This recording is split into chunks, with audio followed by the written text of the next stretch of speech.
bom in gan ai rồi bang bom kinh ai kinh thum buông một cây buông quay khâu rồi loay mịt đây kinh ai kinh thum buông một cây buông quay khâu rồi loay mịt đây thằng nào nâng hay á khang đây the bui bui quang tu si ni nang ta bắt lao na ke cả gần hay sang mơ ghé buông quay ta về có đại chính rồi tiếng bom áo bạc rồi luồng bom áo tươi rồi thép xin đi có đại chính rồi bao xin đi áo tươi rồi thép xin đi có đại chính rồi bao xin đi tình cảm như thế nắng khăng rồi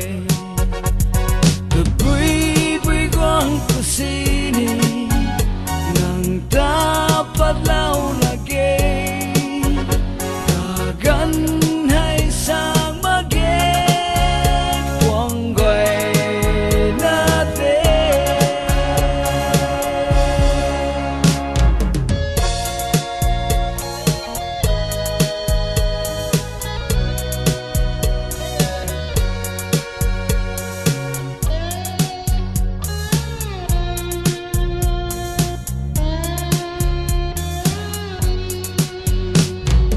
bụi phu quay rồi nu